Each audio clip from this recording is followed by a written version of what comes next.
you've got a slide coming up about the benefits of social media marketing. What do most people say they use it for? Word of mouth marketing would be certainly one of the biggest reasons that people hope when they're doing their social media marketing that they are actually going to receive this word of mouth marketing. It's a kudo when people share that content. It is effectively word of mouth because you didn't pay them. You're getting that promoted content because they liked it. This is a very, very good segue between the traditional world of marketing. If you started a startup in 1984 as opposed to 2004 or even 2014, in 1984 it would have been very different. You would have had to go around, and people are still doing this. It's word of mouth, networking event, and there's all this organic word of mouth marketing, shaking hands, looking into people's eyes. Brilliant. In your town. You can only do it in your town or towns that you visit or people that visit your town. But the power of the internet in this space, word of mouth marketing, is I can now, yesterday, I'm very proud to say I was interviewed in Abu Dhabi. So now that's a whole group of people that haven't heard of me yet. I've never been there. I may never go, but there's a whole group of people that have now heard about what we do, what's going on in the internet. And that's word of mouth marketing on steroids, isn't it? And this is the way of the world.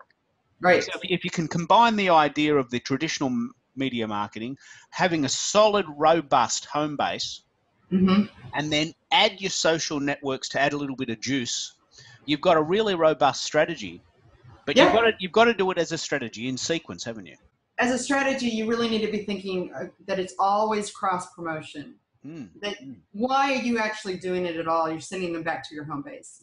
If it's your landing page, your product, your service, if it's hoping that they'll become foot traffic through the door of your brick and mortar, then know your goal, know who you're talking to, and realize what your goal is in this space. And some of it, for most businesses, it can be the word of mouth marketing, or it can be building authority and awareness. The benefits of social media marketing is that, as you can see here, increase exposure. Then we see that the next one down is increase traffic to your website. And then it trickles all the way down. And then you can see that actually at just about 50%, we have improved sales. So if people are looking at social media marketing to improve sales, that's less likely to happen in the sales funnel than there is the increased exposure about your brand or service, and then the increased traffic back to your website in the hope that they will turn into a customer.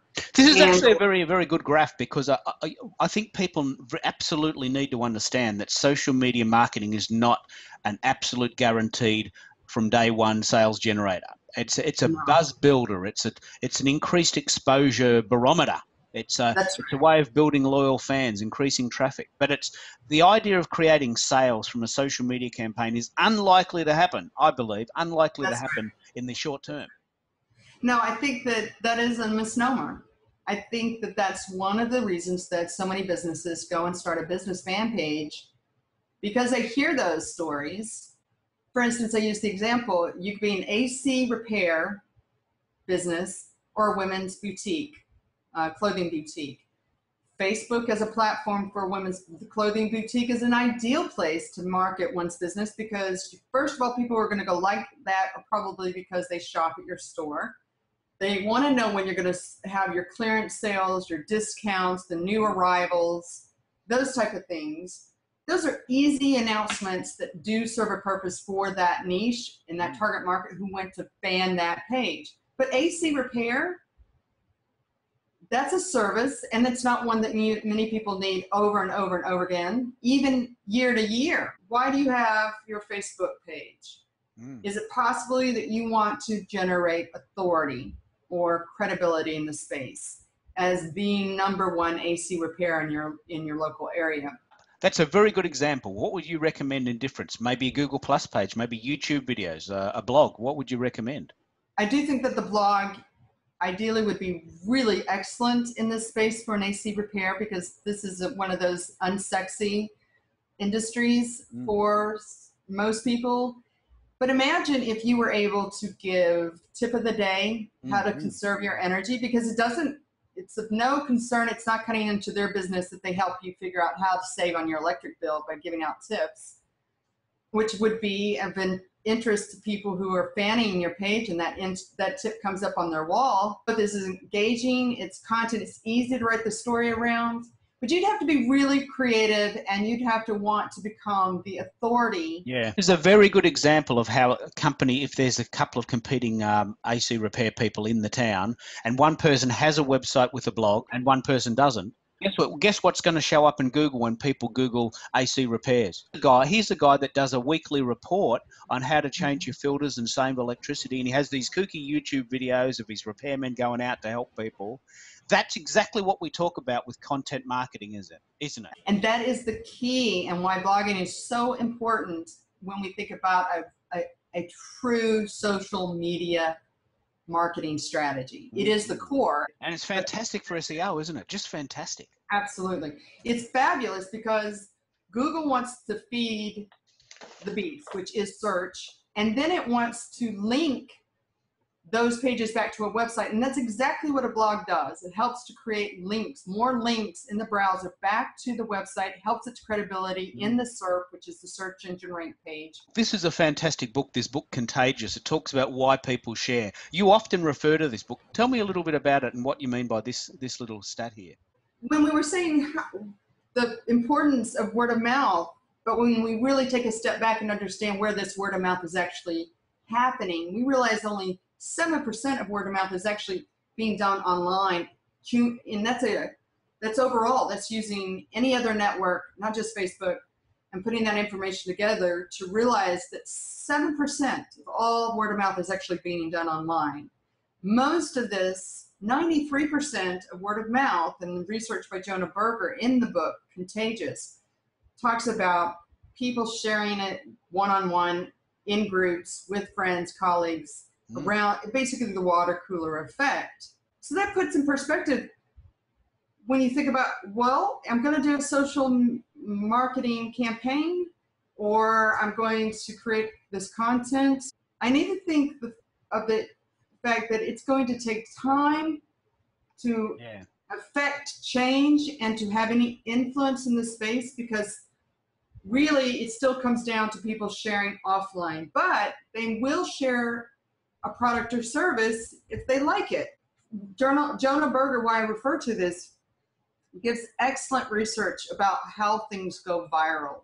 This quote back in 2011 by the CEO of Google, then Eric Schmidt, was talking about that in every 2 days we create as much information as we did from the dawn of civilization up until 2003. And at the time of this particular quote, there were more than 1 trillion pages in the internet already being created. So how do you get found in this space if you don't actually know how to work the space, optimize your content, and then distribute that content effectively? It's impossible to comprehend that you put up a website and my little one-page website's going to compete against, one with 12 zeros. But this is exactly why we're doing this stuff, to give you inspiration. That we are going to give you the tools to stand out, to get found fast. Yeah.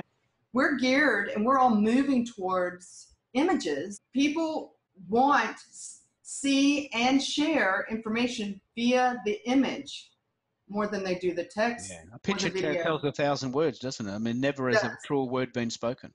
Even in the social network space, we see that all of these, Instagram, Pinterest, Google+, Twitter, and Facebook, have all, and LinkedIn for that matter, have all enlarged their cover photo space.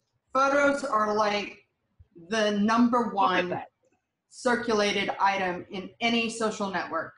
So if you can produce photos that people want to share, you'll do really well. And this may mean that you can create more content than if you had to write every article for that blog that we were talking about earlier. This is the critical part of this presentation, is understanding that if you're going to create content, do it around the one digital piece that everybody's sharing, and that's the photograph or the image or the graphic. It's just amazing. That graphic is just such a game changer, isn't it? It is. It's shocking. I mean, nothing even compares. So when we think about if we're going to create content, then let's do it in a way that most people want to see it. More than 50% of buyers said that color is an important factor when they're looking to buy something. Actually, you can drive people to do or engage in a way, because they're well trained through years of marketing, through traditional marketing, that certain colors like red and orange are responsive colors. People want to act upon them. When we think about the key to creating content for our online presence, for our marketing presence to distribute through our social networks, make them image heavy and colorful. I haven't prepped you for this question, but I'm very interested in the idea of load times with graphics. Oh, yes. Is there a decoder there? Because if people are getting very, very excited about good quality graphics and you start adding lots of them, won't it slow down the load time of your harder for people to access? That's an excellent question. And as a matter of fact, that will hurt you. Google will slam you for that. Your website load time is one of the key factors in its algorithm to help rank that page in SERP. So if it loads poorly, it's going to do poorly. And people won't stick around. They're impatient. So you want to save out your graphics, your images in a save for web and devices so that it compresses it, shrinks it to its smallest size. It's called save for web and devices. But even if just saving out as a PNG can be larger than saving for web and devices. So you want to make sure that all of your images, graphics included, are reduced to that and optimized when you save them out of your editing program, that they're optimized for the web and for mobile devices. This is the reason I'm actually asking this question, because I know for sure that there's some graphics, there's some websites that are lovely that just take so long to load that even though I know they're lovely, I just can't be bothered waiting. Right. And if I'm doing this and I get the space, imagine what the average person is thinking. This is, look, I haven't got time to wait for this beautiful picture to load. Just tell me the information.